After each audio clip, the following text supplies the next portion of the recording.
buenos días. A nombre de la Asociación Mexicana de Transporte y Movilidad, le damos la más cordial bienvenida a todas y a todos quienes nos acompañan el día de hoy en nuestro webinar Lecciones aprendidas de la pandemia en el sector transporte público. El día de hoy nos acompañan especialistas de primer nivel y queremos mencionar un cambio. Por cuestiones de salud, nuestro querido Fernando Páez tuvo una complicación y no puede acompañarnos, y desde aquí la Asociación Mexicana de Transporte y Movilidad le manda un afectuoso saludo y un deseo de pronta recuperación para este pequeño problema de salud que se le presentó. La mesa será moderada por nuestro compañero, el licenciado Eugenio de la Cruz, quien tengo un problema aquí, permítanme. Quien es licenciado en Ciencias de la Comunicación, ha trabajado en varias áreas de comunicación en el sector público y privado. Actualmente es coordinador de comunicación de AMTM y de la empresa de Correo de Transporte. Es editor de la revista Transporte Ciudad de nuestra asociación, colabora en los comités de comunicación e incidencia pública de la USEM, en la Fundación Politécnico y Fundación de la Universidad Autónoma Metropolitana, de donde es egresado y con especialidad en comunicación política. Pues sin mayor preámbulo, demos la bienvenida a mi estimado colega Eugenio. Muchísimas gracias, que sea de muy buen desarrollo y muy buen provecho para todos.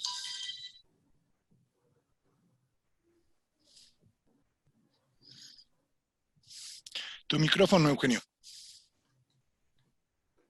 Suele pasar, disculpen ustedes. Buenos días a todos. Les doy la más cordial bienvenida a este espacio que hemos organizado desde la Asociación Mexicana de Transporte y Movilidad, a este espacio que le hemos titulado Lecciones de la Pandemia en el Transporte Público. Hoy creemos que la Asociación Mexicana de Transporte y Movilidad ha desarrollado a través de sus diversos, ya 12 años de creada, un sinnúmero de congresos también internacionales, donde nos hemos dado la oportunidad de tener siempre pues un aforo y un acompañamiento con personas que han estado muy cercanas a la asociación en estos 12 años. Sin duda, hoy la pandemia del COVID-19 y su rapidez de contagio nos han dado una dimensión diferente a la actividad humana en cada ciudad, porque redujeron la movilidad de personas y la ocupación del espacio público. Pareciera que aún no es tiempo para hacer un balance. La verdad es que seguimos todavía aturdidos con el impacto de la pandemia del coronavirus. Estamos a mitad de la pandemia, llevamos 6 meses confinados, y ante esta evolución de la pandemia y la situación sanitaria, actividades esenciales como es el transporte público, que nunca se han detenido, junto con otras actividades como el sector salud y los alimentos, pero que sí redujo sustancialmente sus niveles de ocupación y se ha ajustado a una nueva realidad. Antes de la pandemia, la población de las principales zonas urbanas de nuestro país ya señalaban al transporte público como uno de los principales problemas de su realidad cotidiana, aspectos como la falta de unidades, los tiempos de espera, la delincuencia y la inseguridad, así como el mal estado de las unidades, y propiciaron además el uso excesivo del automóvil. Se estima que el costo público de las externalidades negativas generadas por el uso del automóvil y la contaminación, los accidentes y el ruido representan hasta un 4% del Producto Interno Bruto de las ciudades. Datos de la SEDATU identificaban a la pirámide de la inversión en el rubro de la movilidad, con 65% de las inversiones destinadas para la infraestructura vial, el 21% para infraestructura del auto, 9% para el transporte público, el 4% para el espacio público y para la infraestructura peatonal y ciclista apenas el 1%. Sin duda, la pandemia ha hecho evidente y profunda esta desigualdad y muchas familias que hoy carecen de esta oportunidad de migrar a otros espacios de transporte han tenido que erogar hasta el 50% de sus ingresos dedicados al transporte público. Una última cifra que escuchamos recientemente es que las muertes que hoy ha generado el COVID son sin duda personas con educación primaria, personas que tienen ocupación en la actividad informal y personas que trabajan en el sector servicios. Por eso es que era importante dedicarle, y en este momento la asociación, porque el transporte es un tema que trasciende toda la actividad humana. Entonces hoy tenemos decimos más preguntas que respuestas. Quisiera yo señalar algunas de las preguntas que hemos recogido entre el auditorio que nos ha continuado en estos webinars. cuáles son los efectos de la pandemia en una actividad como el transporte público, qué secuelas dejará la pandemia en las organizaciones y en los distintos modos de transporte, cuáles son las prioridades en este momento, las oportunidades o retrocesos en el transporte público que tiene, cuál debe ser el papel de la autoridad y si la modernización del transporte tardará más en llegar o cómo será esta nueva normalidad post-COVID. Hoy tenemos sin duda más preguntas que respuestas. Por eso hemos invitado en esta ocasión a 3 profesionales, además de expertos en sus distintos ámbitos de trabajo, para que podamos reflexionar en las lecciones de la pandemia. Y iniciamos, porque así lo acordamos, con David Escalante. David es gerente de Planificación y Operación de Transporte del Instituto de Recursos Mundiales, WRI por sus siglas en inglés, para que nos dé un panorama de cómo desde el WRI han puesto el foco en este tema a través de un diálogo multisectorial que les ha permitido identificar temas prioritarios y posibles líneas de acción en los diversos temas como el transporte público. Entonces quisiera que nos apoyaras, David, en esta conversación, en este diálogo, en esta charla con nuestro auditorio y que nos des un poco el panorama de WRI y esta contención de asuntos como el transporte público en medio de una pandemia.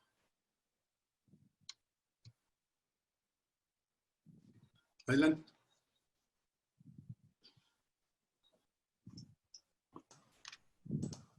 Ok, hola, muy buenos días a todos y a todas. Eugenio, Nicolás, un gusto saludarles. También a Maite, al ingeniero Arturo Moreno.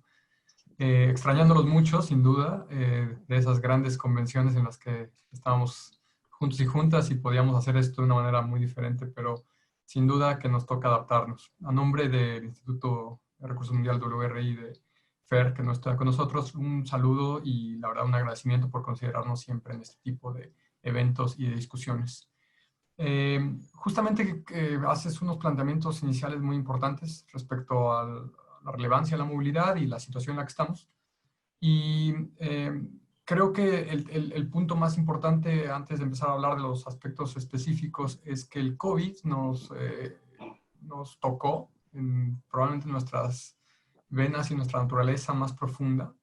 Y entonces cuando uno piensa que algunos fenómenos de la sociedad se han visto afectados por el COVID, realmente lo que tenemos que pensar es que la naturaleza humana en sí misma se ha visto afectada por el COVID. No sabíamos saludarnos sin tocarnos. Estábamos adentro de un elevador y teníamos que hablar por un poco, a lo mejor un tema de ansiedad o como del silencio, ¿verdad? Un incómodo silencio. Y hoy vemos que muchas de esas cosas que son naturaleza misma, son nuestra forma de ser, a veces también como latinos, por ejemplo. Se han visto afectadas y cuestionadas. Y creo que eso nos duele más que casi cualquier otra cosa también, ¿no? Entonces, cuando hablamos de esta situación y de la nueva normalidad, tenemos esta mezcla como de todo tipo de fenómenos sociales, económicos, también individuales. Y entonces simplemente reconocer eso, que esta situación no ha atacado como directamente a algunos de nuestros sectores, sino que nos atacó como sociedad y con eso simplemente movió cualquier tipo de esquema, de base, de fundamento que teníamos en nuestros propios sectores. Uno de ellos sí la movilidad, muy afectado en su concepto. Veníamos hablando mucho tiempo del uso del suelo y de cómo la movilidad era un síntoma y que la razón por la que teníamos problemas de movilidad era porque no teníamos una estructura urbana, económica, de uso del suelo, de urbanización de las ciudades que fuera favorable. Y de un día a otro, todos los supuestos que teníamos simplemente se movieron completamente y hoy estamos en una situación donde mucha gente está trabajando de casa. Y digo mucha gente en lugar de todo el mundo de manera muy a propósito porque es muy importante, y simplemente nos cambió el panorama, la ecuación técnico y financiera. Pero en medio de todo eso, creo que lo que acabo de decir es como uno de los puntos que voy a tocar más, y creo que es la visión de WRI, algo que hemos hablado, como platicamos antes de la sesión, tuvimos nosotros nuestra propia serie de conversaciones digitales, que le llamamos Revolución Sostenible, y que lo que queremos saber era queremos pensar en conjunto para identificar esos problemas, ¿no? Y no estar tal vez atacando otra vez el síntoma. Y lo que creemos es que lo más importante en esta pandemia es que ha enfatizado y aumentado aún más las desigualdades sociales. Y es que yo he tenido la oportunidad de trabajar desde casa y de adaptarme, pero hay gente que no ha tenido esa oportunidad. Y el hecho de que sigamos viendo gente en las calles y lo que tú mismo acabas de decir, que es que el efecto del COVID ha sido más fuerte, ha sido mayor en personas que tienen que movilizarse, es porque la sociedad y el rol de estas personas en la sociedad los ha expuesto mucho más, los ha hecho salir de sus casas, exponerse a esta crisis. En su movilidad probablemente han sido afectados por esta crisis. Y con ello pues llevar a veces tristes enlaces y si no simplemente pues a problemas de salud que de todas maneras no son nada deseables. Y entonces creo que nos toca preguntarnos por qué como sociedad seguimos teniendo estos esquemas en donde hay gente que puede ser resiliente, que puede adaptarse, que puede cambiar y que hay gente que no lo va a poder hacer, que probablemente no tiene ni siquiera ese sentido de protección, ese sentido también de que deben cubrir su necesidad de salud antes de cubrir su necesidad económica, porque la necesidad económica es aún más inminente, y porque como sociedad no estamos poniéndolos a ellos en el centro del discurso. Creo que mucho de lo que vamos a hablar hoy tiene que ver con eso, con las personas que nuestros sistemas de movilidad estaban transportando y moviendo, y cómo podemos hacer una movilidad que realmente enfatice las necesidades humanas más allá de cualquier otro tipo de necesidad, aunque todas las otras necesidades las reconozcamos y sabemos que son muy importantes también.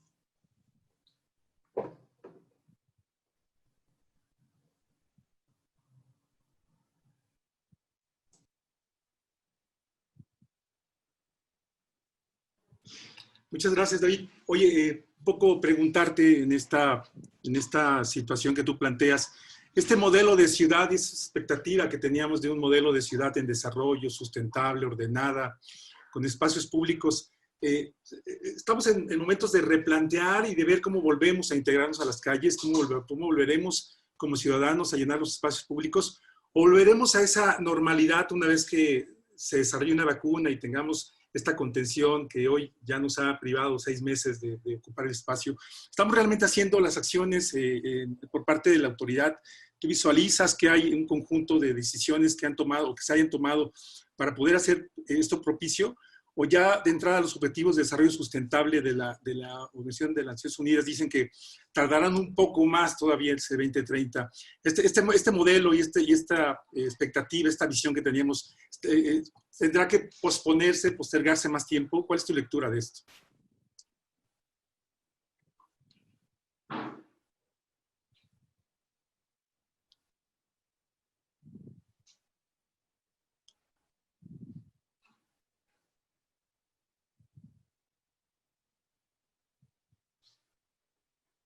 Ya, perdón. Estamos con el mudo. Pues yo, la verdad, la pregunta que haces es muy difícil. Yo quiero ser el optimista del grupo. Generalmente soy el pesimista del grupo, pero hoy quiero ser el optimista y decir que no, espero que no realmente tengamos que posponer los objetivos de desarrollo sostenible. También creo que no sabemos todavía bien hacia dónde vamos. Yo creo que los objetivos estaban bien. O sea, cuando la pregunta es si volveremos a la normalidad, eso es lo que no sabemos. Y tampoco sé si sabemos si queremos volver a la normalidad, ¿no? Insisto, hay muchas cosas que nos estamos cuestionando. Ya había lugares en donde el uso de una máscara, de una cubrebocas era normal, por ejemplo, ¿no? Eso es muy novedoso para nosotros, pero había lugares donde eso ya era muy común. Ya existían culturas en donde el contacto físico no era tan próximo como el nuestro. Entonces, no que esté bien, pero sin duda va a haber cambios, y va a haber cambios permanentes. Pero esos cambios permanentes no nos tienen que limitar de ninguna forma nuestra capacidad ni nuestra vida social.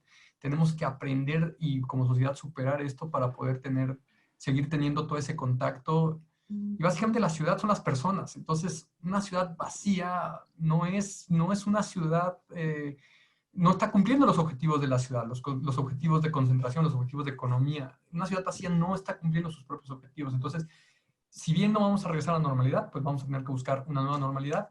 Mi punto un poco en esta respuesta es que no sabemos todavía cómo va a ser. Es muy difícil de evaluar. Muchas gracias, David. El turno es para el ingeniero Arturo Moreno, es el director general adjunto de Corredor Insurgentes. El ingeniero Arturo Moreno tiene, además de vasta experiencia en el sector público-privado, lo que queremos un poco conocer con el ingeniero es que el transporte público ha sido una actividad esencial desde el inicio de la pandemia, sin duda. A pesar de que redujo su ocupación, modificó frecuencias, con unidades en servicio, pero sin embargo se ha mantenido operando. Yo le quisiera preguntar al ingeniero en esta salida, ¿qué acciones realiza el grupo que usted dirige, ingeniero, para mantener a flote el valor de la actividad del transporte como negocio? ¿Qué retos ha representado para ustedes? ¿Qué tipo de alianzas serán las necesarias entre el sector transporte, la industria de autobuses y la autoridad federal o estatal para poder salir o poder ya un poco mirar hacia este horizonte, ingeniero Moreno? Gracias, buenos días. Maite, ¿cómo estás? David, Hola, un gusto Arturo. volverte a ver. Eugenio, Nicolás, gracias por la invitación.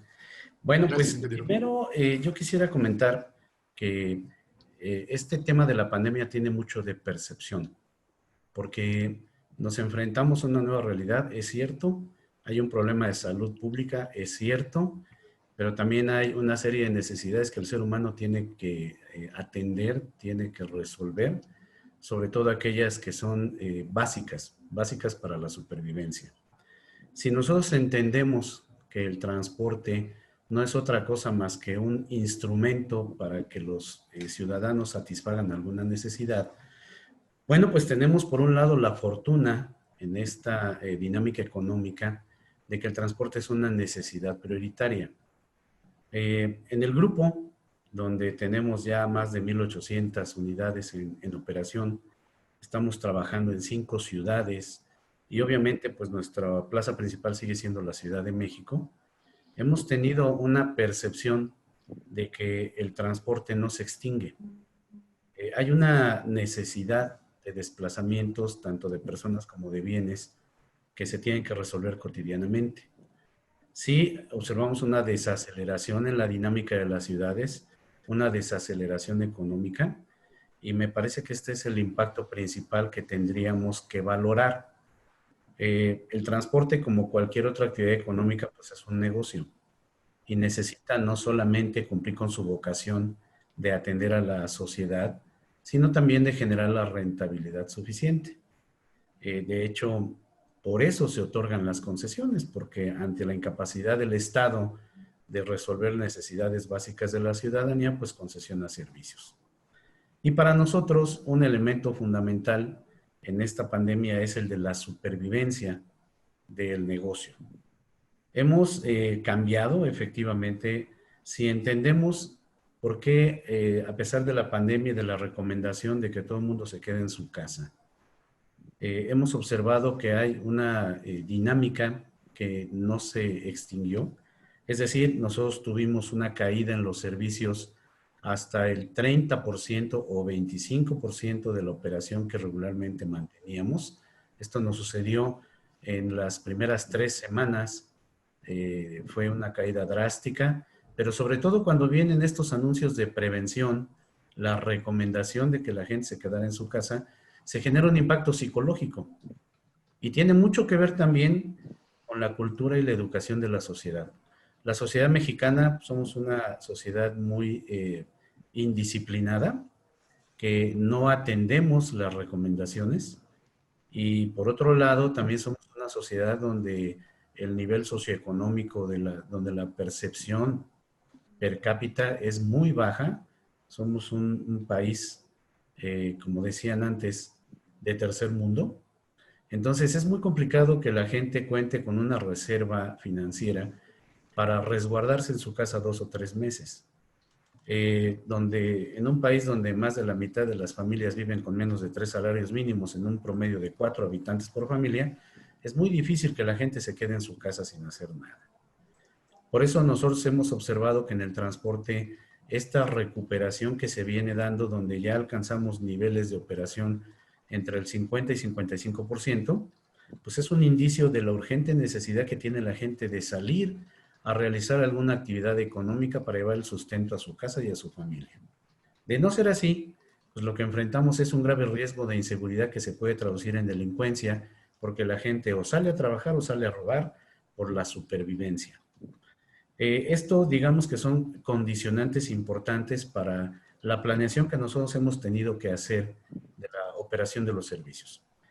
Si entendemos, pues, que el transporte satisface necesidades de empleo, que la gente acude a una fuente de empleo donde realiza una transformación de bienes para satisfacer necesidades de la sociedad, donde vemos que la gente viaja con motivo del abasto, que es adquirir esos productos transformados para la satisfacción de las necesidades de supervivencia, y donde vemos que las otras dos actividades principales, que son la escuela, es decir, el aprendizaje, y la recreación, son aquellas actividades que más se impactaron por esta contención de viajes, por este resguardo de las personas en sus casas. Bueno, pues entendemos de qué tamaño ha sido esta contracción del servicio. En el momento que la gente ya no tiene una reserva económica, que tiene que regresar a trabajar, bueno, pues tienen que salir a buscar servicios, sobre todo más baratos. Esto es importante porque en temas tecnológicos y en temas de alternativas de movilidad, cuando hablamos de servicios como Uber o de taxis o de viajar en el transporte pero manteniendo la sana distancia, bueno, pues si ahorita se echan una vuelta al metro o al metrobús, se van a dar cuenta que eso no existe. Sí hay una reducción en la ocupación, pero no se puede guardar la sana distancia de metro y medio ni en el metro ni en el metrobús y en lo general en los autobuses concesionados. Esto nos lleva a una visión de que la nueva movilidad tendrá que ser con diversas medidas de prevención a bordo de los vehículos. ¿Qué hemos hecho nosotros? Bueno, pues los operadores tienen sus caretas, sus cubrebocas, les damos ahí un kit con gel antibacterial, con guantes, y además hemos montado unas cortinas plásticas para que de alguna manera aislemos el habitáculo del operador. Pero en una movilidad donde un operador atiende a 600 o 700 personas por lo menos en un autobús convencional, en un autobús articulado hablamos de cerca de 3,000 personas al día, es muy difícil que se puedan tener condiciones suficientes de prevención. Para nosotros en el grupo, donde tenemos más de 4,500 trabajadores, se nos ha dado una cantidad muy fuerte de contagios, más de 300. Y esto tiene que ver con que nuestro grupo de trabajadores, que son los conductores y que representan más del 75% de nuestra plantilla, están totalmente expuestos. Las medidas de prevención, las medidas a bordo para mitigar el contagio, es muy complicado llevarlas a cabo. Llevamos un proceso de sanitización donde cada vuelta, que puede ser cada hora, cada 2 horas, un autobús, bueno, pues se limpian los pasamanos, se tiene aislado al operador, hacemos una vaporización a bordo en las unidades, en fin, buscamos tener diversas medidas de protección. Hay usuarios que no atienden el uso de gel antibacterial, que no atienden el uso de medidas de limpieza, no llevan cubrebocas, digamos que cerca del 50% de la gente no atiende estas medidas y no los podemos obligar. Tampoco les podemos decir, si no llevas esto, no te subes, porque al final del día la necesidad está ahí en las calles. Por lo tanto, para nosotros implica contribuir en esta cultura de aprendizaje a bordo, de tratar de concientizar a los usuarios. Llevamos campañas inclusive a bordo de las unidades y en las terminales para que los usuarios entiendan la conveniencia y además la ventaja no solamente de prevenir un contagio personal, sino de evitar llevarlo a sus casas. Entonces, bueno, aquí hemos visto una reducción paulatina en cuanto a los contagios y sí un incremento en la conciencia del usuario, pero sobre todo porque se encuentra en una concentración tumultuaria. Sin embargo, como ciudadanos podemos ver en las vías públicas que eso no es así. La gente no tiene la cultura de estar usando cubrebocas, de usar gel, de lavarse las manos recurrentemente, etc. Entonces, bueno, pues por lo que hace a nosotros, primero hemos tratado de mantener una supervivencia de las empresas, lo que nos lleva también a la supervivencia de las fuentes de empleo. Lo hemos hecho durante ya 5 meses. Desafortunadamente, las condiciones económicas con este anuncio de que los niños no regresan a la escuela, pues implica que no mejorarán los niveles de demanda y en consecuencia, como estamos, prácticamente vamos a cerrar el año. Esto determina entonces 2 condiciones importantes. El transporte como negocio tiene ahora niveles de gasto diferentes, se puede prorratear entre menos usuarios y en consecuencia el viaje es más caro por cada pasajero transportado. Consecuentemente, tenemos que voltear hacia la autoridad que nos regula porque también a nivel nacional, en el transporte urbano de pasajeros en todas las ciudades, tenemos una cultura de las autoridades donde quieren exprimir al máximo el costo para el pasajero. Y entonces siempre tenemos una discusión con las autoridades en términos de la tarifa. Yo creo que esta pandemia genera como oportunidad el que la autoridad se concientice de cuál es el costo de prestación de servicio y que ahora, con motivo de mantener una sana distancia y con la reducción de viajes, pues implica que el transporte también se tiene que contraer en las plazas ofertadas cotidianamente. Aún con ello, hay costos fijos, hay compromisos a largo plazo, como son los financiamientos de flota, y con todas las acciones de restricción que pudiéramos llevar al gasto, es fundamental entender y concientizarnos que el subsidio es un tema muy transparente, es un tema que en las ciudades desarrolladas por lo menos implica el 30 o 35%. El Estado contribuye con al menos la tercera parte de la tarifa que se requiere para cobrar al usuario y en consecuencia nos lleva a un escenario de conciencia donde la autoridad en las diversas ciudades de este país tendrá que asimilar la necesidad del subsidio como una forma de solución para mantener un nivel de gasto social suficiente, pero que permita a las empresas una rentabilidad también suficiente. Entonces, me parece que estos son los elementos fundamentales que nosotros hemos experimentado en términos de esta pandemia. Muchas gracias, ingeniero Arturo Moreno. Sin duda, importante lo que nos habla sobre los impactos en lo económico, en lo psicológico, en la salud, el impacto social incluso del transporte, las medidas de contención, las restricciones, pero también puso sobre la mesa un tema bien importante como es el tema del subsidio y yo pondría otro que es la tarifa incluso. Seguramente en el siguiente bloque lo vamos a tratar. Pasaría yo con Maite Ramos, directora general de Alstom México. Considerando el transporte como una actividad esencial, Maite, debemos pensar en las personas primero. Hoy por hoy, seguramente en este nuevo normal, los clientes serán más sofisticados, surgirán nuevas necesidades y retenerlos será un reto. Surgirán sin duda competidores emergentes que el transporte público va a tener que enfrentar porque la pandemia ha cambiado hábitos sin duda de trabajo y de consumo. ¿Cuál es tu opinión sobre estas lecciones que hemos aprendido y dónde debemos poner las prioridades de cada actor? ¿Hacia dónde se encaminan las nociones y las prácticas de este nuevo normal en el transporte público, Maite Ramos? Claro. Gracias Eugenio.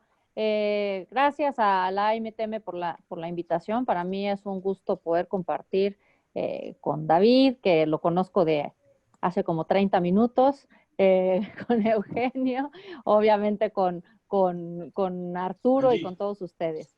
Creo que hoy hemos escuchado mucho la frase esta de que la recuperación de la crisis deberá significar que no hagamos las cosas igual, ¿no? Igual a como lo veníamos haciendo.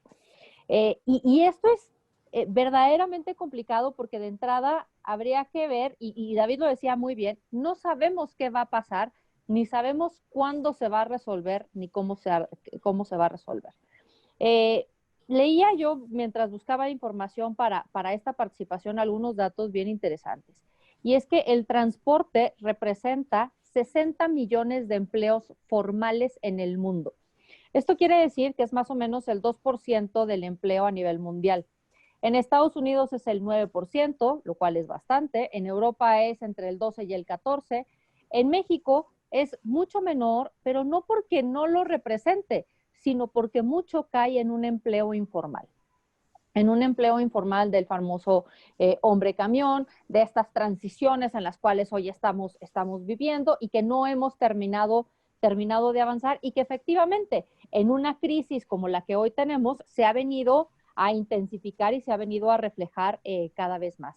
David lo decía muy bien, habemos quienes hemos tenido la oportunidad de quedarnos en casa y hacer el famoso home office, lo cual, entre paréntesis, creo que es de las únicas cosas buenas que nos va a dejar esta pandemia y es quitarle o desmitificar el tema de que el home office es sinónimo de quedarte en tu casa rascándote la panza o haciendo nada, ¿no? Hoy en día está comprobado que estamos trabajando incluso más horas, que estamos siendo productivos y que el home office efectivamente no solamente tiene un incremento de más o menos el 28% en temas de competitividad por el tiempo que reduces de los traslados y etcétera, sino que además la gente puede ser muy productiva.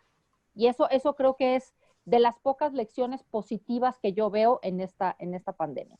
Por el otro lado, también nos ha dejado ver que el transporte público está a un nivel tan importante como pudieran llegar a ser los servicios de emergencia. Y no quiero que me malinterpreten, no estoy diciendo que no estoy demeritando el trabajo de los servicios de emergencia, ni mucho menos de los doctores y de las enfermeras. Pero hoy en día el transporte ha permitido que estos servicios se puedan seguir realizando.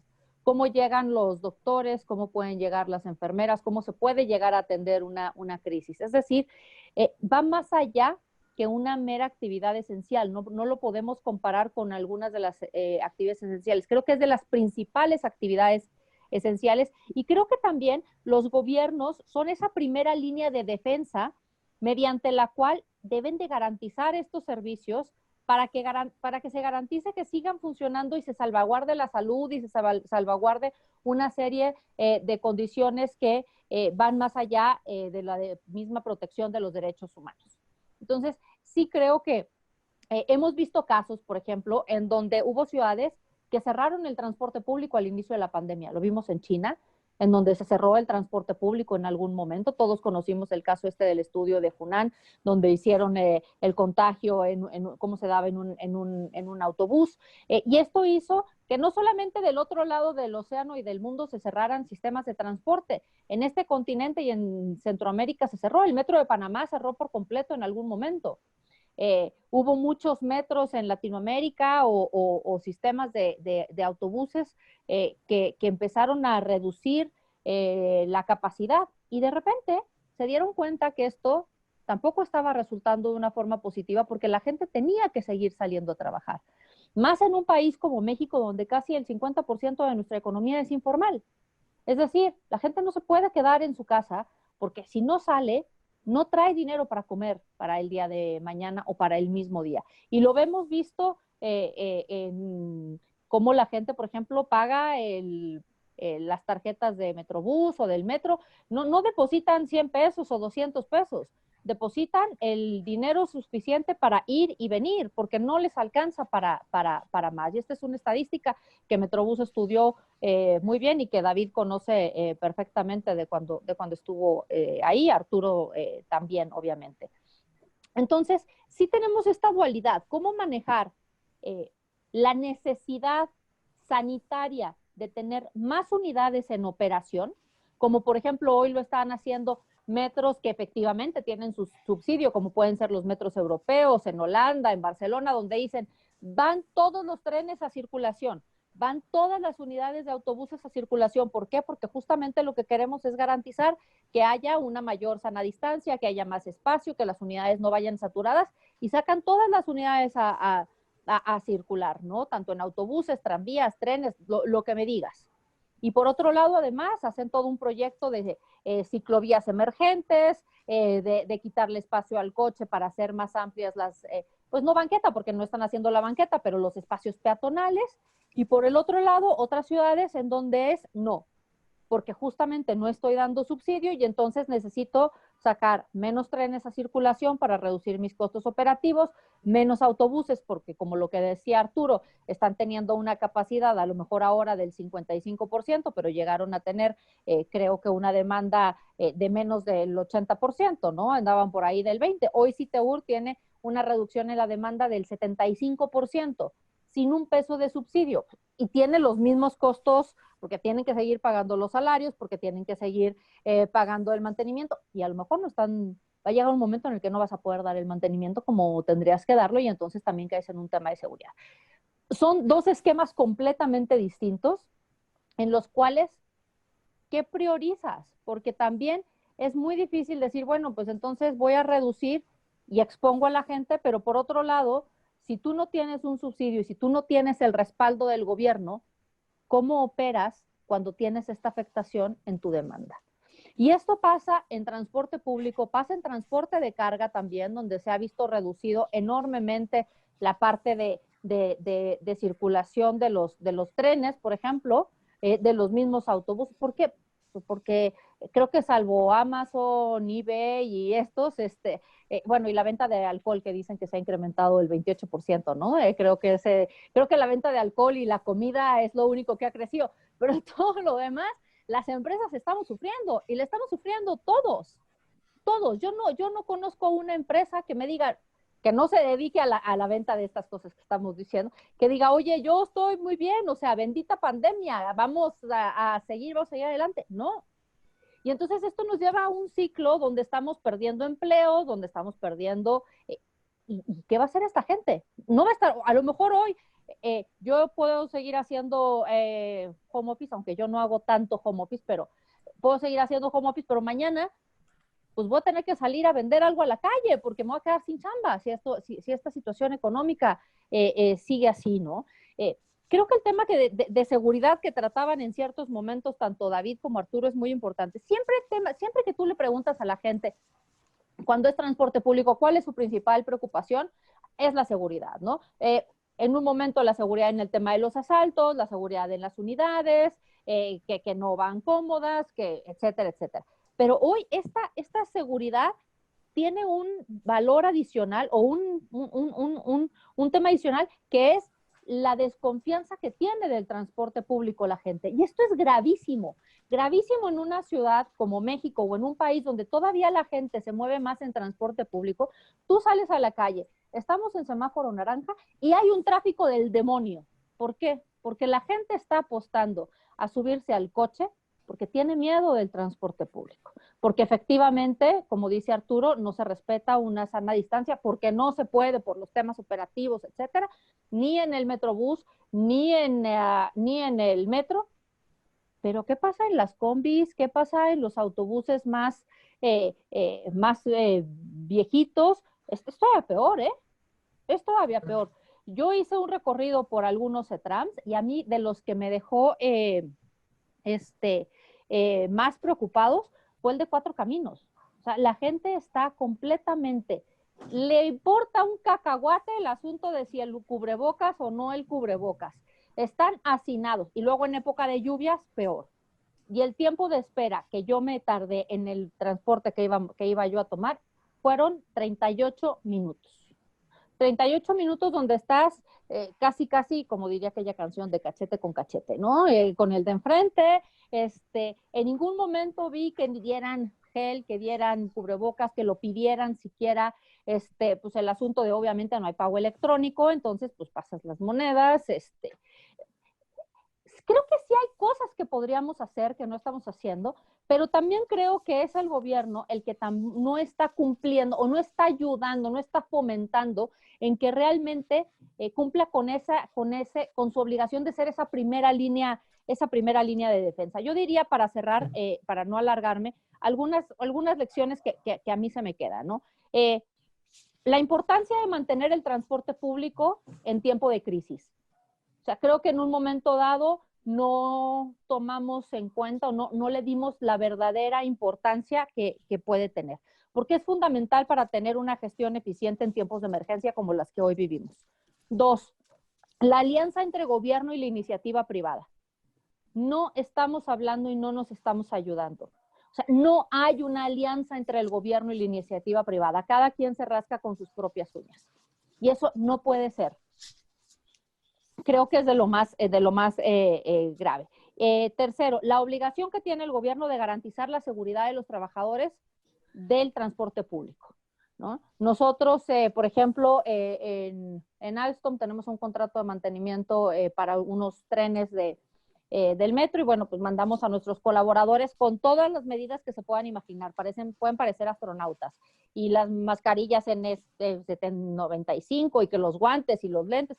Pero luego resulta que a lo mejor el trabajador de al lado no estaba preparado. Hicimos un donativo al metro para mejorar esto. Pero sí es importante que también, no solamente el metro, sino todas las entidades tomen esto muy en serio y protejan a los colaboradores que están arriesgando su salud todos los días para mantener estos servicios en operación, para que toda la gente que necesita se pueda trasladar y se pueda trasladar pues, de la forma más segura posible. Y la cuarta, que para mí es muy importante y que sería una pregunta para ustedes, ¿cómo podemos renovar la confianza en el transporte público. ¿Qué es lo que tenemos que hacer? Porque si mañana regresamos todos en semáforo verde a trabajar y todo el mundo quiere ir en coche, imagínense, si teníamos el tráfico que teníamos con el 20% de los viajes en coche, si esto pasa al revés, esta ciudad va a ser un caos, se va a colapsar. Esa sería Muchas gracias, Maite. mis ideas. Muchas gracias, Maite. Creo que colocaste temas muy importantes. Desde luego, el home office como una práctica hoy de las empresas que se está llevando desde el inicio de esta pandemia, desde marzo. Sin duda, el tema de la seguridad a bordo del transporte, que es un tema toral. Hoy lo seguimos padeciendo a pesar de estar en pandemia. Creo que hay ejemplos y hoy lo podemos ver a nivel nacional y se viralizan aquellos videos donde podemos ver lamentablemente tragedias. La desigualdad, también esta parte de la brecha digital y la brecha económica también que nos hace ver la pandemia y nos hace ver en el foco del transporte público. Sin duda alguna, las acciones de contingencia que deberán tomar los gobiernos, pero también acciones concretas, porque parece que los vemos reaccionando, pero solamente reactivos, no activos en una normalidad como la que estamos viviendo hoy, que es la que nos ha colocado la pandemia. El transporte público como una primera línea de defensa, la importancia del transporte público en tiempos de crisis y sin duda la alianza del gobierno, la iniciativa privada. Quisiera yo pasar al siguiente bloque en el que podríamos tomar algunas de las preguntas que hicimos como AMTM también, como equipo, y un poco ponerle sobre la mesa y quisiera que comenzáramos a hacer esta siguiente ronda, preguntarles al ingeniero Moreno. Ingeniero Moreno, ¿cuál es sin duda el papel que desempeña la iniciativa privada, el concesionario, el empresario que ha puesto una sociedad mercantil dentro del transporte, pero también el hombre camión? Pero ¿cuál debe ser este acompañamiento? ¿Cuál debería ser el necesario acompañamiento? ¿Y cuáles deberían ser las acciones que debería tomar el sector, la industria, la iniciativa privada y sin duda el gobierno?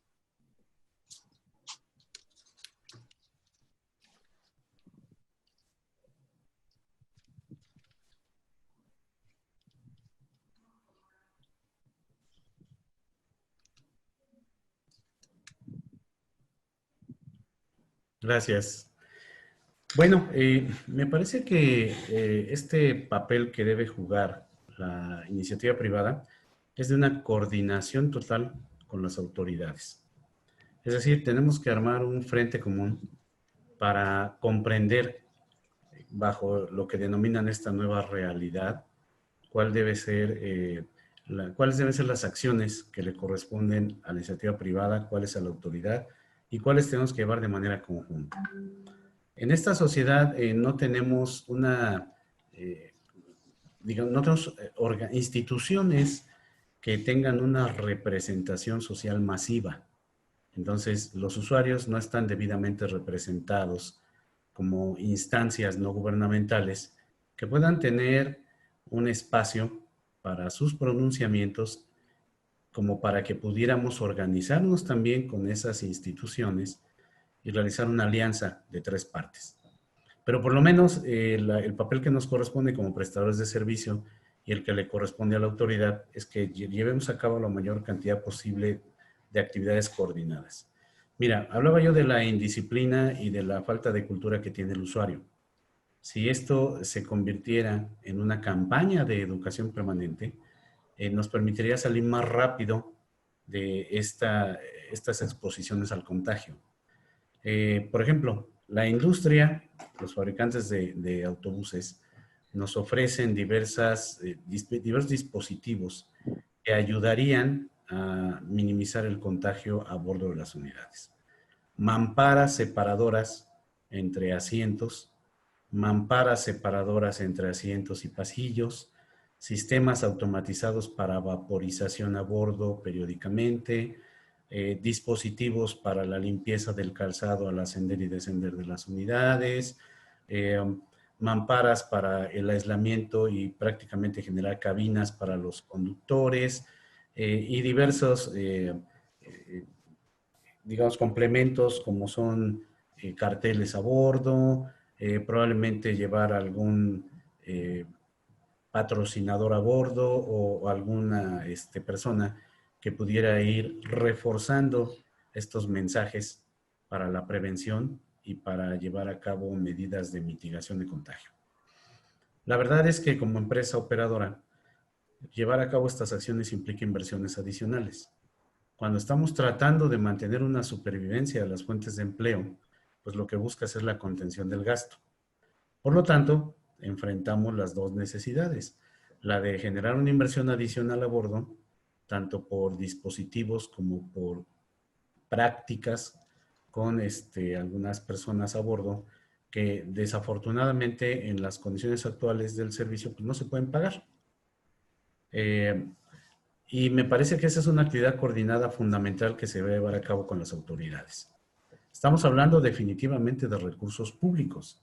Estamos hablando de que las entidades públicas se especialicen en temas prioritarios de la necesidad de la sociedad.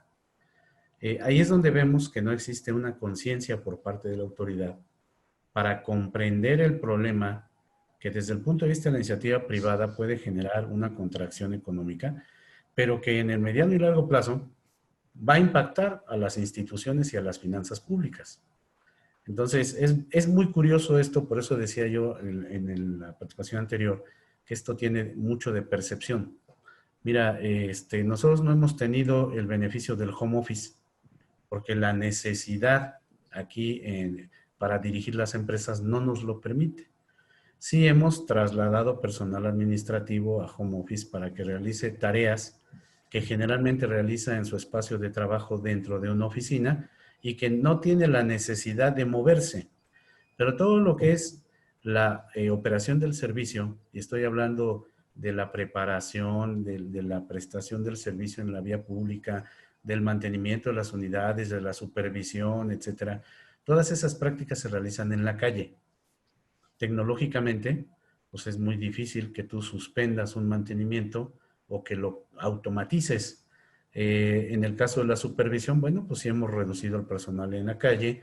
Tenemos las ventajas tecnológicas de utilizar sistemas de videovigilancia, porque todas nuestras unidades tienen videovigilancia. Pero bueno, implica incrementar gasto para poder llevar a cabo una especialización con centros de monitoreo, que sí los tenemos, pero que su vocación no es sustituir la supervisión en la vía pública. Entonces, esta supervisión a bordo se continúa, se reduce, pero no se elimina. Y vemos que el no tener esta supervisión permanente genera vicios. Por lo tanto, hay unas consecuencias que estamos tolerando, pero que en el corto plazo tendremos que resolver. Consecuentemente, hay actividades de coordinación donde podríamos considerar que las instituciones públicas del sector transporte contribuyeran a que mantengamos la calidad del servicio y que esto sea con una visión de disminución de costos, de contención de gasto en general y de manera colaborativa. Yo he observado, por ejemplo, con la autoridad que nos regula, pues que tú te presentas a las oficinas y prácticamente está laborando el 5 al 10% del personal. Entonces me parece que si en vez de mandarlos a todos a su casa, pudiéramos combinar estas funciones de lo que es necesario vigilar en el servicio en la vía pública, sería de mayor utilidad, porque entonces estaríamos en un ritmo muy similar de trabajo. Entonces, bueno, me parece que el papel que debe tener la autoridad es de acompañar las iniciativas del sector privado, lo cual implicaría destinar recursos públicos, no solamente financieros, sino humanos también, para que de esta forma colaborativa generemos una certeza en la prestación del servicio en temas como es la eficiencia en la operación, como es la seguridad a bordo, que es un asunto que siempre ha soslayado la autoridad y que desgraciadamente tiene que ver también con la contaminación de las instituciones. Porque si tenemos policía, si tenemos policía de transporte, si tenemos vigilancia pública, pues este es el momento en el que se debería especializar en actividades críticas como es la prestación del servicio de transporte. Entonces, en gran medida, el papel de la empresa, de la iniciativa privada, es generar cualquier tipo de propuesta innovadora que tenga esta condición de racionalidad de gasto, pero entonces el papel de la autoridad es colaborar con este tipo de iniciativas y aprovechar optimizando los recursos públicos en este momento. Muchas gracias, ingeniero Moreno. Creo que coloca muy claro el papel que le toca a cada actor de la movilidad en estos tiempos de pandemia. Quisiera pasar con David Escalante y preguntarle, David, desde WRI, sin duda la tecnología está jugando un papel muy importante, ya lo mencionaba Maite. El comercio digital se ha disparado durante la pandemia y el confinamiento ha traído una adopción acelerada del uso de recursos digitales, aplicaciones, apps, etcétera. No se diga sin duda el comercio digital que se ha transformado y que ha crecido. ¿Qué oportunidades ven ustedes durante esta pandemia como una lección que nos dejará? ¿Qué papel desempeña la tecnología en todo esto? Si tienes tus datos sobre esto. Y en este sentido, ¿cuál tendría que ser la respuesta del transporte en medio de una crisis que sin duda ha dejado secuelas y está dejando secuelas en un sector tan estratégico? Gracias. Estoy seguro que Maite también se muere por responder esta pregunta, porque la tecnología, incluyendo también a Arturo, es algo que nos tiene, creo que reunidos a nosotros tres. Nosotros en WRI hemos estudiado varios procesos de transformación tecnológica, sí en transporte, pero también en otros rubros de la ciudad y de la realidad humana, ¿no? Y tenemos una posición sobre la tecnología que la hemos revisado a la luz de la pandemia y no se mueve mucho. Obviamente en los matices y en las cosas específicas hay muchos cambios y siempre hay que estar entendiendo la tecnología. Pero yo puedo decir que inclusive desde que se inventó la rueda y el fuego hasta hoy, la tecnología es agnóstica. La tecnología es neutra y puede ser utilizada de la mejor manera y puede ser utilizada de la peor manera.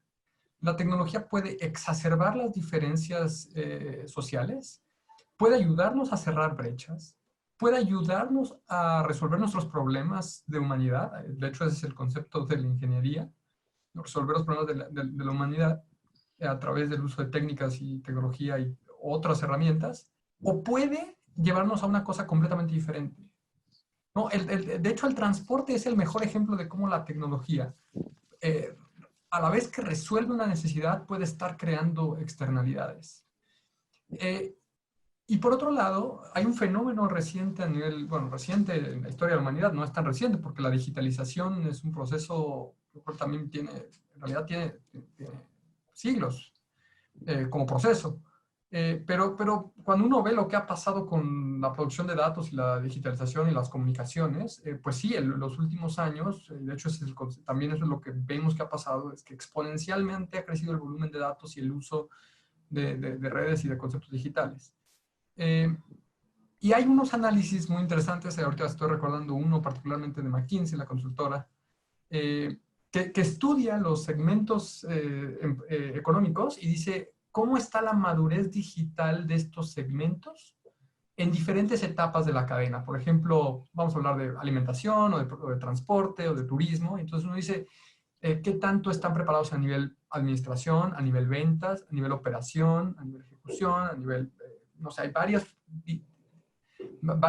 dimensiones. Y el transporte, antes de todo esto, era uno de los sectores menos maduros y más diversos, o por lo menos donde había más gama en la parte de la digitalización. Entonces tenemos, de hecho, bueno, ahora regreso un poco a esto, porque lo que tenemos es justamente en la conversación que hemos tenido ahorita, Maite nos situaba en un extremo de la cadena de transporte y el ingeniero Arturo nos situaba en otro. El ingeniero nos ha hecho mucho reflexionar sobre cuál es el transporte que queremos y qué es lo que necesitamos para poderlo conseguir, ¿no? Como una cosa que realmente logre satisfacer las necesidades del usuario de seguridad, de movilidad, de confort, etc. Y Maite nos decía, y la realidad nos pone todavía en situaciones como el uso de los transportes urbanizados sin ningún tipo de comunicación al usuario, sin ningún tipo de medida de control, sin ningún tipo de medida de sanitización. A veces hay unas palabras, ¿no? En otros idiomas más fáciles de usar, pero bueno, y eso es la realidad, todavía estamos así. Bueno, en el sector digital estábamos igual. Están aquellos que estaban muy preparados y que transformaron sus cadenas de venta y todo muy rápido, que principalmente pasó en la parte del e-commerce, por ejemplo, pero que también en la parte de entrega existe el hombre camión, ¿no? y que hay unos segmentos que se están comiendo esos mercados que existían. Por ejemplo, a lo mejor es mucho más fácil emplearse con mi carro, decirle a estas empresas que yo le puedo hacer entregas. Y tenemos una capacidad instalada en el país de camiones de 3,5 toneladas, de 9, de 12, de un montón de capacidad, que están por ahí sin acceso a estas redes digitales. Entonces, insisto, exacerban las diferencias. Claro que nos pueden ayudar, pero también hay que entender nuestra estructura social y existen estas diferencias. Y en el específico caso del transporte urbano de movilidad, y ahí hago resonancia con algo que decía Maite, es creemos que el juego, bueno, también lo hemos dicho todos, pero el juego se llama gestión de demanda. O sea, mientras esto dure, mientras la pandemia nos siga forzando a tomar decisiones, el juego se llama gestión de demanda y es un juego que existía antes de la pandemia, pero que no sabíamos jugar y que ahora tenemos que aprender en un terreno, en un escenario mucho más adverso. Ya estamos en el 8-2, ¿no? Y tenemos que ganarlo. Y hemos intentado hacer cosas de gestión de demanda, pero ¿qué es gestión de demanda? Básicamente es entender de mejor forma los patrones de movilidad y a través de ciertas herramientas evitar estos picos, otra vez aplanar la curva, ¿no? Evitar estos picos, distribuir mejor nuestros recursos, es básicamente eso. Resulta que la gestión de demanda tiene unas inversiones económicas muy bajas como medidas. Tiene unas implicaciones a veces políticas y a veces sociales altas, pero es otra vez un compromiso entre estas dos ecuaciones. Y lo que hemos identificado, estamos haciendo proyectos con otras instituciones, socias, amigas y con la Embajada Británica ahorita, y hemos identificado algunos elementos de este tema que son muy importantes y que vemos que no estábamos preparados, y los mencionó también Mike. El primero es las alianzas. Cuando uno dice, oye, tenemos que hacer esto con tal sector, pásame el teléfono de aquella persona, es que no sabemos quién está por allá ahorita, ¿por qué no? Y te pones a buscar y te tardas un tiempo en generar esa cadena de comunicación, ese vínculo. Entonces, y tenemos unos divorcios importantes en sectores públicos privados, en algunas partes de la economía también fuertes. De lo primero que vimos cuando empezó todo esto fue, por ejemplo, este diagnóstico que hizo la Universidad de los Andes de Bogotá, de la movilidad de Bogotá a nivel sector. Decía, mi pico de movilidad se compone así. Decían, comercio me genera tanto volumen, industria me genera tanto volumen, educación. Uno va a nuestros datos de la Ciudad de México, que probablemente de Guadalajara, Monterrey, son las que tienen más datos, y no podemos construir ese polígono. Simplemente no podemos. Entonces, no estábamos viendo lo que necesitamos ver para eso. Lo segundo es un tema de disponibilidad de información, que regresa al tema digital que tú colocaste. Tristemente no tenemos estándares de comunicación digital o de transmisión de datos o de almacenamiento de datos. Uno va a los sistemas de transporte hoy e intenta rescatar información y encuentra muchos retos en los códigos, en los estándares, en la forma en la que se guardaron, en los historiales, en muchas otras cosas. Nos urge en México un proceso serio de revisión del proceso de digitalización. Estoy seguro que en todos los sectores, pero en transporte tenemos mucha tecnología desplegada y no la estamos usando. No la estamos usando. Y esto le conviene a las empresas, lo hemos analizado muchas veces. Si existen estándares, es más fácil vender. Es mucho más fácil vender que cuando no hay porque se derruban mitos, se reducen costos de participación, existen muchas cosas. Entonces, para aprovechar la información que ya estamos generando, necesitamos empezar a revisar lo que tenemos, a generar estándares, a generar procedimientos y muchas otras cosas. Y todo esto tiene una propia economía, un propio tipo de empleo. Y por último, la comunicación. Si nosotros le decimos a una persona que haga algo, nosotros no lo hacemos, o lo hacemos mal, o le decimos mal. O sea, la comunicación también es toda una ciencia, es una técnica. Y si nosotros estamos intentando gestionar la demanda, a hacer algo, por ejemplo, lo que dijo el ingeniero Arturo, de comportarse de cierta forma, ¿no? Que es algo muy importante, los cambios de comportamiento. Y nosotros vemos en los liderazgos de América Latina entera esta división de mensajes de lo que es político, lo que es científico, lo que no es. Todo el mundo somos opinólogos y entonces preferimos priorizar nuestras opiniones sobre las evidencias. El usuario se ha expuesto a todo esto y entonces el resultado está ahí en la calle. 50% de la gente usando máscaras, 50% de la gente no usando máscaras. Si nosotros no tomamos el concepto de comunicación desde el liderazgo, de todos los liderazgos, hasta las masas, como algo estratégico y serio, no nos hacemos responsables por nuestra comunicación, vamos a seguir afectando todos los procesos de toma de decisiones individuales que sin duda repercuten en la movilidad. Eso creo que lo ha enfatizado mucho el ingeniero Arturo y yo estoy completamente de acuerdo. Entonces, en este juego de la gestión de demanda, comunicación, información y alianza intersectorial y coordinación intersectorial. Son los elementos que veíamos que estaban ahí. No son caros porque ya estaban ahí, no deberían serlo, pero no los estamos haciendo. Creo que por ahí yo hago mi reflexión respecto al tema tecnológico, digitalización y sobre cómo migrar también a esta solución que se llama el control de la demanda. Muchas gracias, David. Ya lo decía David, Maite, seguramente querrás agregar algo más a esta cuestión, pero también preguntarte, tomaste un tema muy importante, la parte económica, en una economía que 2019 prácticamente está en un crecimiento prácticamente de -1, en una economía contraída, pausada, acciones de apoyo que no se han visto hacia el sector, a la iniciativa privada, hacia el sector, por parte del sector público, con una caída de por lo menos el 10% del PIB, según lo dijo el Banco de México y otros organismos internacionales, pero sin duda la pérdida de más de 1 millón de empleos. ¿Hacia qué escenario vamos, Maite? ¿A dónde nos coloca esta situación? ¿Cuál es tu lectura de este 2020? Pero sobre todo, ¿qué soluciones y qué prácticas podemos adquirir y conocer? Híjole, Eugenio, ojalá pudiera responderte hacia dónde vamos, ¿no? Yo creo que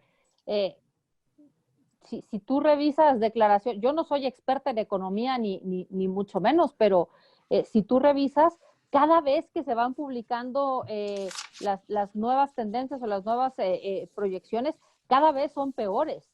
El año, cuando empezaba la pandemia, se hablaba de un decrecimiento del 0.01 y hoy vamos en el 10 y hay quien dice 12 y hay quien dice que vamos a llegar a más y va a ser la peor crisis en la historia del país. Y a lo mejor, pues, digo, hay muchos que son muchos más jóvenes que yo, pero lo que hemos vivido en otras crisis, en los 90s, en los 80s, en los 70s, hubo familias enteras que no lo soportaron y fueron menores a lo que hoy nos estamos enfrentando. Y el gran problema es que hoy estamos viendo a la iniciativa privada como un enemigo en lugar de como un aliado, cuando tendría que ser al revés, ¿no? Tendría que ser al revés, porque al final de cuentas, quienes producen el PIB, quienes generan los empleos en este país, pues es la iniciativa privada. Y entre más empresas mueran, y entre más empresas quiebran, y entre más empleos se pierdan, pues va a ser más difícil para el gobierno y no va a haber programa social que alcance, ¿eh? No lo va a haber. Entonces sí creo que es un muy buen momento para que realmente entremos a discusiones mucho más profundas de cómo podemos tener ciertas prioridades en programas sociales. No estoy diciendo que se quiten programas o se pongan, eso ya son temas de otro tipo de política pública, ¿no? Pero yo sí creo que el tema del subsidio al transporte es el momento de que lo pongamos realmente a discusión y que lo revisemos. Les ponía yo el ejemplo de Citeur, ¿no? Citeur tiene una reducción de más o menos del 75% de los usuarios y no tiene un peso de subsidio. Los corredores de transporte público pues no tienen subsidio. El metro, pues digo, ya sabemos que tiene, y yo creo que el metro lo está haciendo bien dentro de todo, pero aún así, pues también tiene una afectación y si también queremos que funcione de otra forma, y aquí sí también, por ejemplo, en la parte de tecnológica, pues tendría que tener más recursos. Metrobús me parece vergonzoso lo que está haciendo, ¿no? O sea, Metrobús está castigando a los operadores, está castigando a los proveedores con 50% del pago, en lugar de realmente de buscar también otros ingresos. O sea, yo sí creo que ahí sí tenemos un tema de, por lo menos en mi opinión, de una diferencia de percepción de cosas que están haciendo. Creo que están haciendo bien la parte del acceso de las personas y de cuidando la entrada y sanitización de unidades, pero creo que en otras partes nos queda mucho a deber. Yo lo que diría es esto: la alianza entre las autoridades y la iniciativa privada no es todo corrupción, y debe de ser público y debe de ser transparente para que no se caiga en alguna mala interpretación. Pero si no se da, todos salimos perdiendo. Todos salimos perdiendo. Y el usuario el que más, el usuario es el que más sale perdiendo, que tendría que ser el que debería de estar en el centro de todas las políticas públicas y tomas de decisiones. Muchas gracias, Maite. Sé que no era cómoda la respuesta, sin embargo nos diste un core bastante importante porque sin duda tienes esta orientación hoy que estás en la dirección de una empresa importante. Quisiera, para ir cerrando, que en el siguiente bloque respondiéramos algunas de las preguntas que tienen la gente que está siguiendo esto, que a las que les agradecemos mucho ya su compañía durante esta casi más de una hora. Vamos a filtrar algunas preguntas hacia el panel. Nos pregunta Rodolfo Hernández, pregunta, en estos momentos, y es una pregunta para el panel, hay una contradicción importante en los sistemas de transporte. Se deben usar vehículos con tecnologías más limpias, pero los sistemas están quebrados. ¿Cómo podemos salir de este círculo vicioso? Para alguno de los tres que quisiera responderla. Bueno, yo podría aportarles lo siguiente. Esta iniciativa de tener la última tecnología en el transporte está orientada fundamentalmente a los vehículos, sobre todo a aquellos que minimicen las emisiones contaminantes. Nosotros en las empresas tenemos autobuses híbridos, donde hemos observado que si bien la tecnología genera un ahorro y una disminución sensible en las emisiones contaminantes, cuando las condiciones operativas en la vía pública no lo permiten, entonces el beneficio se extingue. Y bueno, pues se convierte entonces en un vehículo que tiene una tecnología que no está funcionando. Particularmente estos vehículos de primera generación, si no alcanzamos cierta velocidad, pues el sistema híbrido no entra en funcionamiento y en consecuencia no tiene sentido haber comprado esos autobuses. Y esto implica que no es un tema de mejorar la operación, sino de mejorar las condiciones de la infraestructura para que se logre esa eficiencia en la operación. Se está poniendo muy de moda ahora que se promuevan los vehículos eléctricos. Son vehículos bastante caros, que llegan a ser 3, 4 o 5 veces más caros que un autobús convencional. Entonces, para estos vehículos definitivamente, si no tienes un apalancamiento, pues no es viable incorporarlos al servicio. Pero ciertamente como un tema de economías de escala, sí tiene viabilidad, no directamente en la adquisición del vehículo, pero sí en la disminución de los costos de mantenimiento y sobre todo en la explotación de la energía eléctrica. Esto implica combinar varias industrias aparte del transporte, que en su conjunto yo señalaría 3, aquellos que producen la tecnología eléctrica, aquellos que son los proveedores de electricidad, las empresas de transporte y la autoridad en complemento. Serían las 4 instancias con las que se le podría dar viabilidad a que en estos tiempos de contracción se puede llevar a cabo un proyecto con vehículos eléctricos siempre y cuando cada parte realice su aportación al subsidio a largo plazo de este tipo de tecnologías que apalanque financieramente y que les dé la viabilidad a largo plazo. Muchas gracias, ingeniero. Yo quisiera complementar algo, Eugenio. Adelante, por favor. Sí, claro, David. Me gustó mucho la respuesta de Arturo, la verdad, pero quiero como tomar otro lado de la moneda e inclusive reforzar lo que ya se dijo. Es un dilema. Estamos de acuerdo en que es un dilema como hay otros, ¿no? Hay otro dilema por ahí de aumentar la oferta, aunque también eso implica un costo. Y bueno, pues resolver este tipo de dilemas es justamente, tiene sus propias, también existen técnicas para analizarlo y todo más. Pero si hacemos una evaluación a largo plazo, también es importante entender lo estratégico que es este tema de contaminación, por lo menos el tema del COVID. Tal vez después vendrán otras crisis que a lo mejor uno diga, bueno, pues a lo mejor... Pero en este caso, las personas que están más susceptibles al tema del COVID son impactadas por los temas de contaminación y principalmente la contaminación local, que era un poco lo que creo que el ingeniero nos quiere compartir con este tema de los híbridos, ¿no? Los híbridos son una tecnología que estaba muy, muy en boga en su momento y todo, y cuando uno la lleva a la operación tiene unos cambios en el comportamiento y aparentemente no funciona como nosotros hubiéramos esperado. Pero bueno, ahí estaba la tecnología y se hizo todo un esfuerzo de despliegue.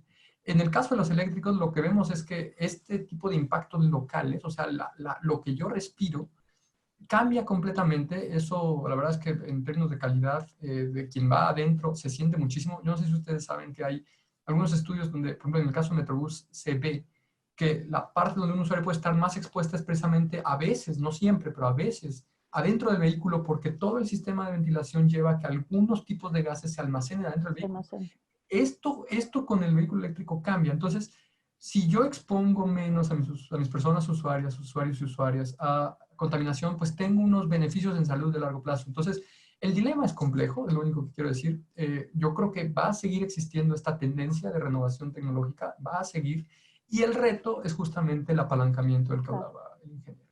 Entonces, inclusive lo que hemos aprendido de otros países es que la iniciativa de cambiar la flota viene no necesariamente del sector transporte, ha venido, por ejemplo, a veces del sector energía, que era el que decía el ingeniero, pero a veces del sector salud.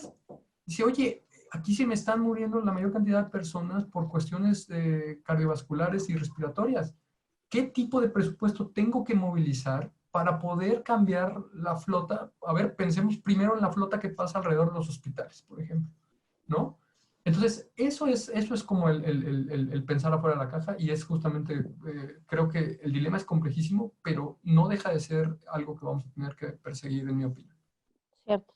No, coincido completamente, y nada más me gustaría hacer un último comentario sobre el tema. Creo que muchas veces tendemos a ser como muy inmediatos y hacer los análisis en lo que hoy me cuesta comprar un autobús de un tipo contra un autobús de otro tipo, ¿no? Y aquí valdría la pena analizar el costo total de operación.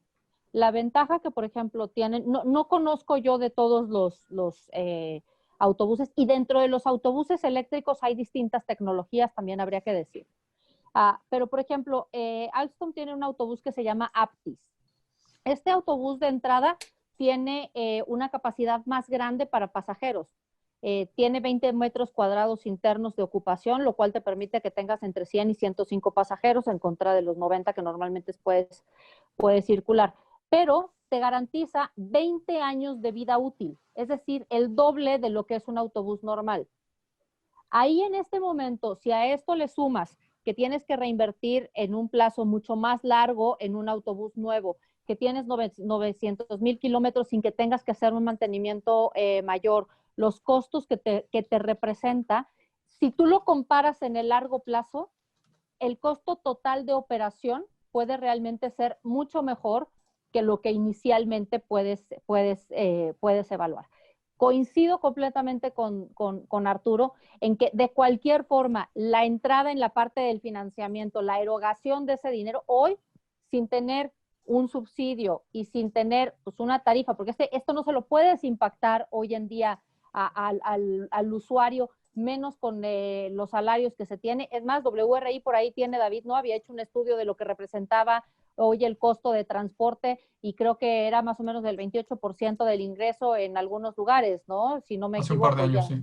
Sí, entonces no lo podemos, o sea, no se puede elevar más, pero nuevamente es un reto que es primero el huevo o la gallina, ¿no? Necesitamos que haya una alianza, un apoyo, un subsidio, una cooperación entre distintas entidades para que realmente podamos tomar este tipo de decisiones y priorizar en dónde sí y en dónde no, porque tampoco se trata de que vas a cambiar la flota en todo el país, no necesariamente va por ahí, pero sí creo que valdría la pena que se empezara a tomar más en serio y que fueran análisis como mucho más realistas en el corto, en el mediano y en el largo plazo, tomando en cuenta estos criterios, ¿no? Muchas gracias, Maite. Vamos a pasar a una segunda pregunta. De pronto el apoyo del auditorio que nos sigue también es importante porque un poco centra también el tema. Pero una pregunta que se repite es ¿cómo se van a tomar decisiones a mediano y largo plazo en el transporte público si no se tiene la información concreta de cuándo y cómo se controlará la pandemia. Es decir, estamos en incertidumbre. Tal vez no tengamos esa respuesta, pero es una pregunta de Heriberto Ortega. ¿Cuál sería la opinión de ustedes en este momento sobre el tema de cuándo se controlará la pandemia? No sabemos, pero tampoco no sabemos si la vacuna, los rebrotes, etcétera. ¿Cuál es el escenario que prevén ustedes dentro del sector? Si quieres, comenzamos contigo, Maite. Es que me encantaría decirte, ¿no? Tener una receta como si esto fuera a hacer un pastel y tener cuál es el paso 1, cuál es el paso 2, qué va primero y cuánto tiempo bato los huevos. O sea, no, me parece demasiado arriesgado, ¿no? Sí creo, Eugenio, que todos tenemos que hacer pues la parte que nos toca, y vuelvo a insistir en que a mí me gustaría, yo no sé, a lo mejor yo me estoy perdiendo y no tengo la información al día de hoy, pero yo no sé, por ejemplo, David como WRI, el ITDP, ¿han tenido acercamiento con CEMOVI o con otras autoridades para realmente hacer un plan al respecto? Porque quien tendría que tomar el liderazgo tendría que ser la autoridad y involucrar a los distintos sectores para que, aún sin que tengamos la receta, pues podamos especular más o menos o tratar de ponernos de acuerdo y coordinar las acciones y las actividades que cada uno pudiera hacer desde su trinchera. Porque algo sí estoy convencida, dejar que uno lo haga solo. Si creemos que la autoridad lo va a solucionar sola, estamos mal. O sea, tampoco podemos dejarlo solos. Pero sí necesitamos tener pues a la autoridad involucrada, a la academia, a las organizaciones, a las empresas, y cada uno que asuma compromisos, porque al final de cuentas nos toca aportar a todos para que después los beneficiados seamos todos, ¿no? Yo como Comisión de Movilidad, como Coparmex, te puedo decir que nunca había sentido tanta resistencia a tener una apertura para poder no pedir nada, porque no se trata de pedir, se trata de colaborar y de aportar. Y hay muchas organizaciones que están en este mismo sentir. Yo también, también ya hemos reflexionado un poco de esto, pero ponerlo en contexto, que cuando uno ve la técnica con la que se hacen los proyectos, por lo menos los de transporte, siempre nos enseñaron a trabajar con las predicciones de demanda y los diseños de oferta. Y cuando uno llegaba a la etapa de modelación financiera, en realidad todo se basa en la predicción o sea, no todos los modelos financieros de negocios en este planeta se basan en la predicción de demanda. Hay siempre algunos también ingresos fijos de ciertos tipos, ¿no? Que, bueno, pueden tener después una dependencia en demanda, pero en el caso de transporte estábamos muy acostumbrados a decir, pues yo, tal como lo dijo el ingeniero Arturo, yo divido entre mis pasajeros y eso cuesta, ¿no? Y eso es algo que hoy, aunque lo hagamos hoy, nos va a salir mal, porque no sabemos si hoy era el 50%, mañana es el 40%, ya estamos mal. Y si era el 50% y mañana es el 60%, ya estamos mal. Porque el balance de oferta-demanda nos va a costar mucho trabajo estarlo ajustando, porque si crece voy a tener que crecer mi oferta así, aún más, ¿no? Entonces, ¿qué nos está diciendo esto? Lo que nos está diciendo es que seguir, por lo menos en el corto plazo, y yo no diría que está en el corto plazo, en el mediano plazo, seguir trabajando el transporte, dejar al transporte trabajar con sus propias herramientas históricas, que son esto de dejarle todo el riesgo a la captación de demanda, es un error. Esto es un error. Autoridades que lo estemos haciendo, instituciones que lo estemos promoviendo, discursos que lo estemos fomentando, es un error porque nos vamos a equivocar, ¿no? No hemos tenido control. Primero dijimos que era cuarentena y todos nos lo creímos, después pensamos que eran 3 meses, después ahora ya estamos viendo el fin del año. Entonces, pues es hora de darnos cuenta que las predicciones de demanda no son lo más acertado el día de hoy. Y yo creo que un poco lo que está pasando con la pandemia es que nos va mostrando en diferentes momentos diferentes necesidades. Entonces, como yo me comprometí al principio de la conversación a ser el positivo del grupo, lo que yo creo, siendo muy positivo, es que vamos a darnos cuenta en algún momento de que esa sectorización tan enquistada que tenemos de transporte, en donde justo lo decía Mike, CEMOVI debe estar haciendo sus propios análisis, y CETRANS en Jalisco, y las autoridades estatales de transporte en Monterrey, por ejemplo, y otras direcciones y secretarías de movilidad en todo México están haciendo su propio trabajo con sus propios recursos. En algún momento el gobierno nacional y los otros sectores de gobiernos locales se van a dar cuenta que no van a poder solos y que van a necesitar replantear la estrategia de transporte a una estrategia mucho más amplia y mucho más integral. Esa es mi expectativa, que en algún punto empecemos a reactivar la economía, empecemos a reactivar la vida social y que nos demos cuenta, eso ojalá suceda hoy en la tarde, después no, pero lo que yo espero es que eso nos lleve a decir, sí es verdad, ya estamos en el momento de atender al transporte, que pues nos estuvo conteniendo todo el principio de la pandemia, muchas gracias, pero si queremos volver a la economía, traemos un déficit de 18,000 millones de pesos en sector transporte en México, ahorita, o al fin del año, por ejemplo, que es un dato que se ha estimado por ahí. Los primeros 3 meses calculábamos que iban a ser 10,000 millones de pesos de déficit. ¿De dónde van a salir? Cuando queramos echar a andar la economía, vamos a llegar a la conclusión de que hay que meterle dinero al transporte. Eso es lo que creo que va a pasar, eso es lo que espero que pase en unas esferas muy altas y que promuevan todo este tipo de conversación y de acuerdos intersectoriales y público-privado y que lleguemos a la solución.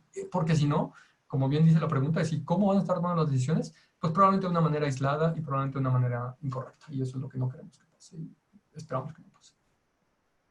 Bueno, yo quisiera abonar a esta pregunta que es sensible desde diversos enfoques, que lo fundamental es tener claro un escenario, pero sobre todo estar preparados con una capacidad para adaptarnos.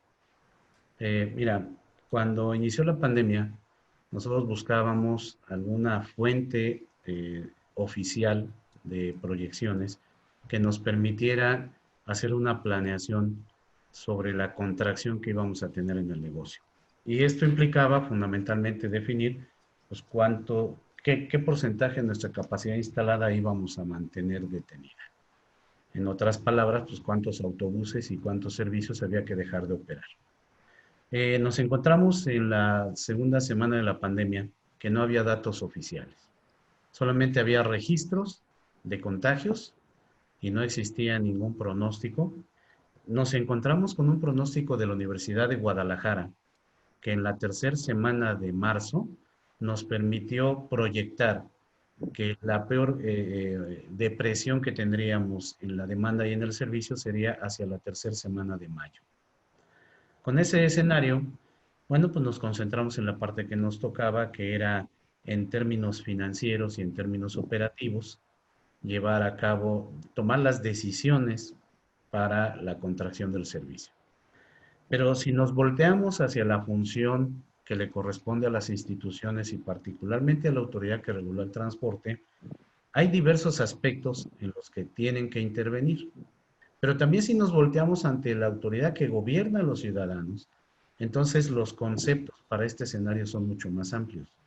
Hablamos de un enfoque social, porque el hecho de que se aísle a las personas con un tiempo determinado, no es lo mismo a decir, pues fíjate que ahora la decisión implica que van a continuar quién sabe cuánto tiempo más.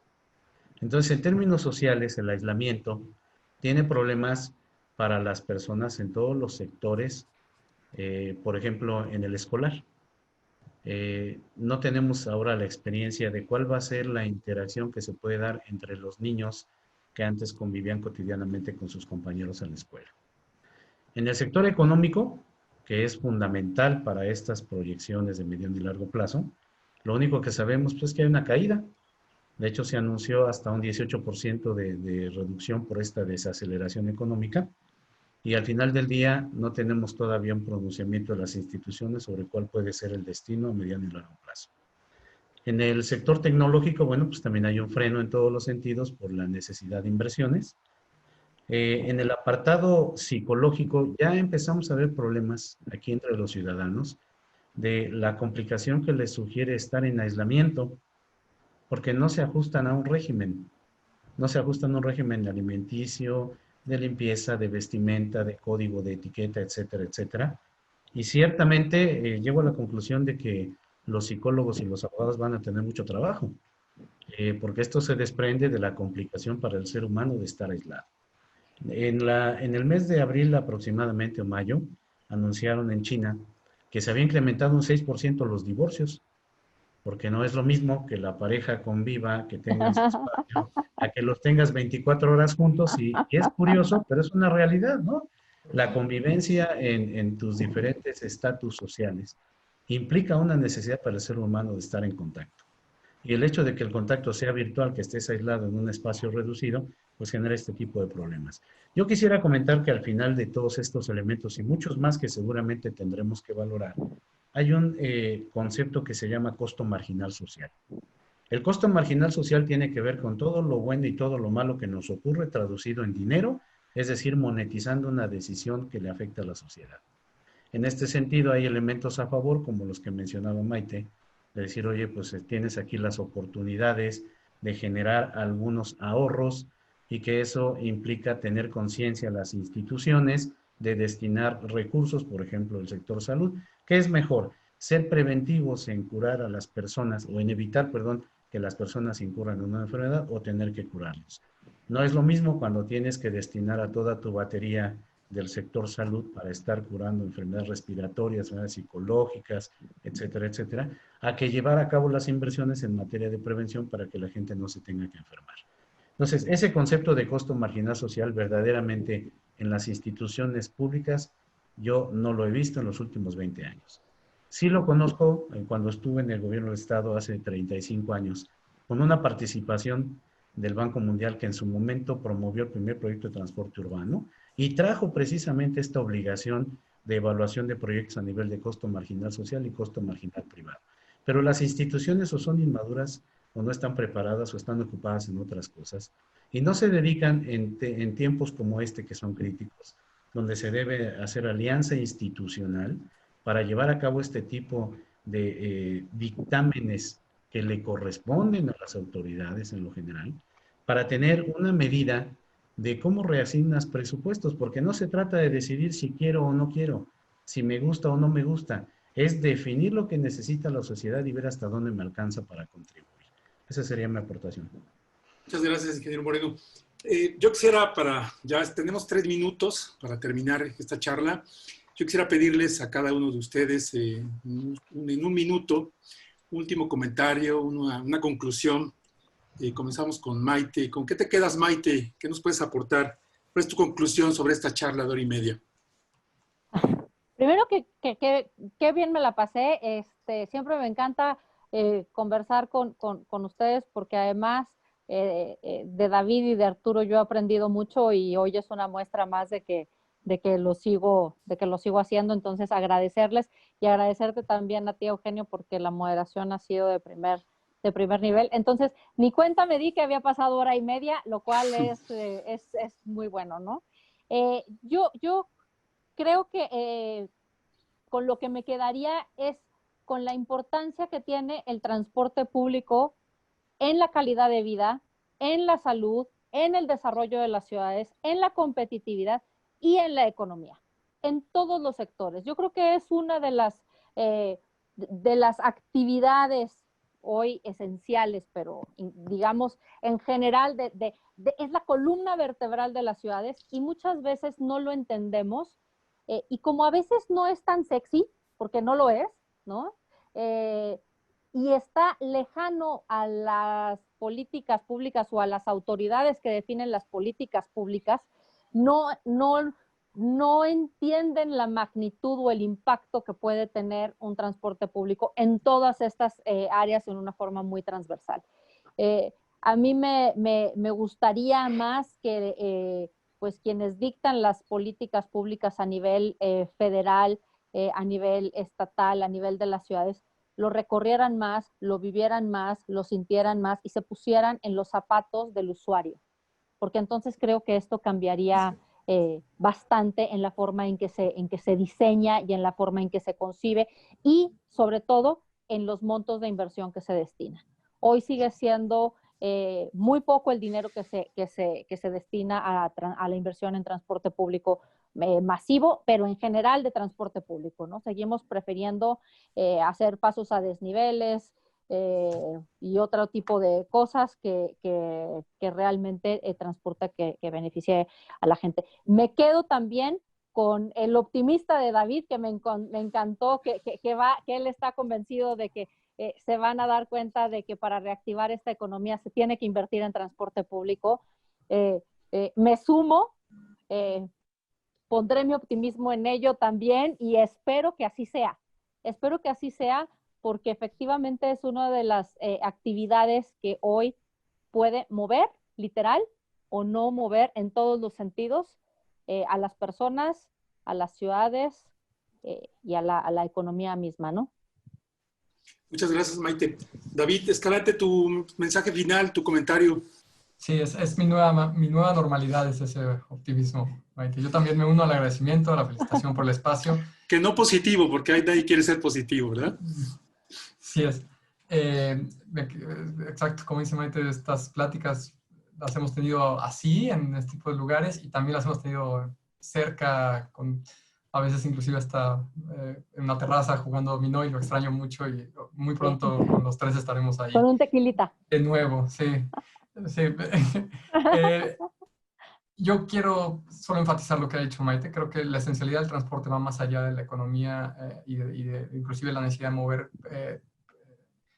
personas y bienes. Como dijo el ingeniero Arturo, es una necesidad psicológica, social, humana. En la escuela en la que estudiamos, ingeniero y yo, nos dijeron que el transporte era un fenómeno técnico, político, económico, político y social. Y a veces se nos olvida o el político o el social, ¿no? La parte política o social de ese fenómeno. Entonces, la gente está realmente necesitando recuperar sus dinámicas y es muy importante que nos organicemos para que lo puedan hacer.